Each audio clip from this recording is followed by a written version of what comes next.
எனக்கு என்னோட நோட் மேக்கிங்கில் ரொம்ப பிடிச்ச சப்ஜெக்டோட நோட் மேக்கிங் அப்படின்னா, நோட் மேக்கிங் பொறுத்தவரையும் ரொம்ப இம்பார்ட்டண்ட்டாக இன்னொன்று என்ன பண்ணுறது அப்படின்னா, இப்போ ஒரு லெசனுக்கு நோட் மேக் பண்ணுறீங்க, இல்லை ஒரு சப்ஜெக்ட் நோட் மேக் பண்ணுறீங்க அப்படின்னா, இன்னொன்று என்ன பண்ணால் நோட் மேக்கிங்கில் எல்லாமே எழுதக்கூடாது.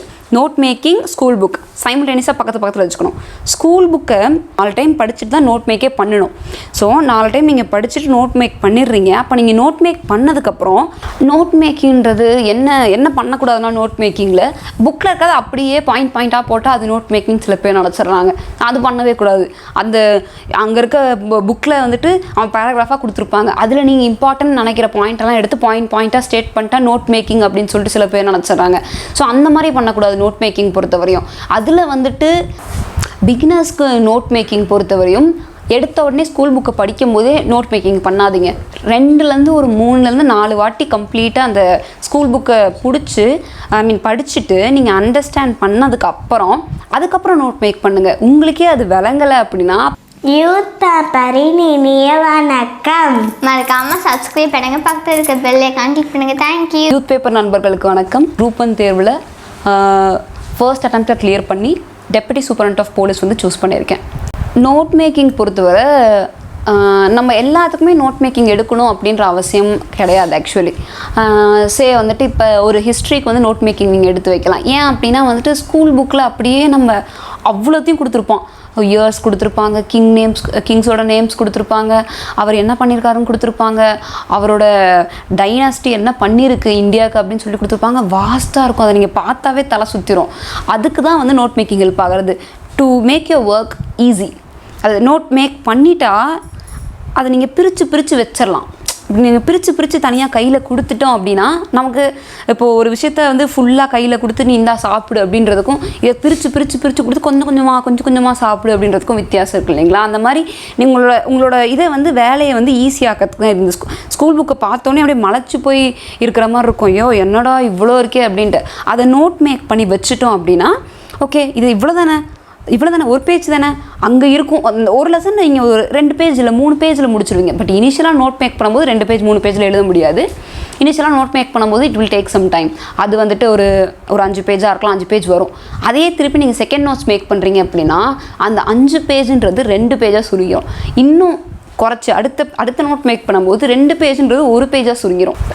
எனக்கு என்னோட நோட் மேக்கிங்கில் ரொம்ப பிடிச்ச சப்ஜெக்டோட நோட் மேக்கிங் அப்படின்னா history note making and issues note making தான் நான் சொல்லுவேன். சோஷியல் இஷ்யூஸோட note making, history, Indian national movement அந்த மாதிரி. ஸோ ஹிஸ்ட்ரி நோட் மேக்கிங்கை பொறுத்தவரையும் இப்போ இண்டஸ் வேலி சிவிலைசேஷன்லேருந்து எடுத்துக்கலாமே. இண்டஸ் வேலி சிவிலைசேஷன்லேருந்து ஆரம்பித்து நமக்கு எண்டாக வந்துட்டு மராத்தாஸா இல்லை முகல்ஸ் வரையும் வந்துட்டு கம்ப்ளீட்டாக நோட் மேக் பண்ணி வச்சுருது. ஏன் அப்படின்னா, நான் போய் ஒரு ஹிஸ்ட்ரி புக்கு கண்டிப்பாக புக்கையும் நீங்கள் திருப்பி தான் வாசிச்சாங்க. நோட் மேக் பண்ணிவிட்டு அந்த நோட் மேக் பண்ணதை திருப்பி ஒரு வாட்டி டக்குன்னு பார்த்துட்டு, இப்போ ஸ்கூல் புக் வந்து எப்போ படிக்கணும்னா, எனக்கு நிறைய டைம் இருக்குது, நான் பொறுமையாக படிப்பேன் அப்படின்னா நீங்கள் பொறுமையாக படிக்கலாம். பட் எனக்கு டைம் வந்து கம்மியாக தான் இருக்குது. ஏன்னா எக்ஸாம் கேட்டால் நெருங்க எல்லா சப்ஜெக்டும் ரிவிஷன் பண்ணணுன்னா அந்த டைம் வந்து ரொம்ப கம்மியாக தான் இருக்கும். ஒரு சப்ஜெக்ட்க்கும் எடுத்துக்கிற டைம் வந்து. ஸோ அப்படி ரிவிஷன் பண்ணுறது தான் உங்களுக்கு நோட் மேக்கிங் ரொம்ப ஹெல்ப்ஃபுல்லாக இருக்கும். நீங்கள் நோட் மேக் பண்ணி வச்சுட்டா அப்படி ஒரு 4 பேஜ் திருப்பினா ஒரு 2 லெசன், ஒரு 4 லெசன் முடிஞ்சு போயிடும். உங்களுக்கு 4 லெசன் 4 பேஜுக்குள்ளே முடிச்சிடுற மாதிரி வச்சுருவீங்க. இல்லைனா வந்து ஒரு 10 பேஜுக்குள்ளே முடிச்சிடுற மாதிரி வச்சுருவீங்க. ஆனால் அந்த ஒரு 4 லெசன் எவ்வளோ வாஸ்ட்டாக இருக்கும் நீங்கள் புக் எடுத்து பார்த்தா. அதுவே வந்து ஒரு நோட் மேக் பண்ணி வச்சுட்டா டக்குன்னு திருப்பிட்டு போயிட்டே இருக்கலாம். எக்ஸாம் காலையில் மதியம், எனக்கு காலையில் எக்ஸாம் அப்படின்னா காலையில் நான் எடுக்கிறேன், ஏர்லி மார்னிங் நான் எடுக்கிறேன், டக்குன்னு திருப்புறேன் அதை அப்படின்னு சொல்லிட்டு நான் போயிடுவேன். பிகினர்ஸ்க்கு நோட் மேக்கிங் பொறுத்தவரையும் எடுத்த உடனே ஸ்கூல் புக்கை படிக்கும் போதே நோட் மேக்கிங் பண்ணாதீங்க. 2லேருந்து ஒரு 3லேருந்து 4 வாட்டி கம்ப்ளீட்டாக அந்த ஸ்கூல் புக்கை படிச்சுட்டு நீங்கள் அண்டர்ஸ்டாண்ட் அதுக்கப்புறம் நோட் மேக் பண்ணுங்கள். உங்களுக்கே அது விளங்கலை அப்படின்னா அதுக்கப்புறம் நோட் மேக் பண்ணியும் பிரயோஜனமே கிடையாது.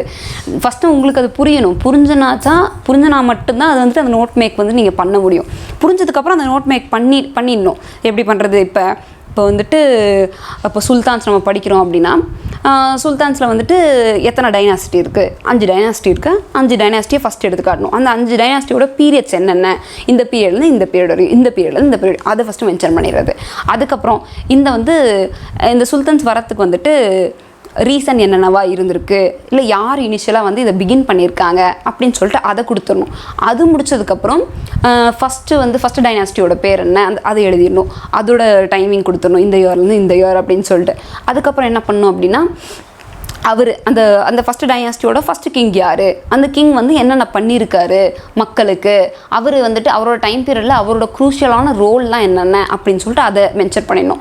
இந்த மாதிரி 5 டைனாஸ்டிக்கும் தனித்தனியாக பிரித்து அந்த 5 டைனாஸ்டிக்குள்ளே இருக்க கிங்ஸையும் ஸ்கூல் புக்கில் கொடுத்துருப்பாங்க. அதையும் கரெக்டாக ப்ராம்ப்டாக மென்ஷன் பண்ணி அவங்க என்னென்ன பண்ணியிருக்காங்க அப்படின்ட்டு கொடுத்துட்டு கடைசியாக வந்து அட்மினிஸ்ட்ரேஷனும் கொடுத்துருப்பாங்க. இன்னொன்று என்னென்னா அட்மினிஸ்ட்ரேஷன், அதுவும் இல்லாமல் அவங்க இம்பார்ட்டண்ட்டாக கட்டின ஒரு டெம்பிளாக இருக்கலாம், அந்த மாதிரி இந்தியா லெவலில் அவங்க என்னென்ன டெம்பிள் கட்டியிருக்காங்க, எந்த ஏரியாவில் இருக்குது, அதெல்லாம் ஒரு தனியாக. ஸோ டெம்பிள்ஸ்னே தனியாக போட்டு வச்சுக்கிறது.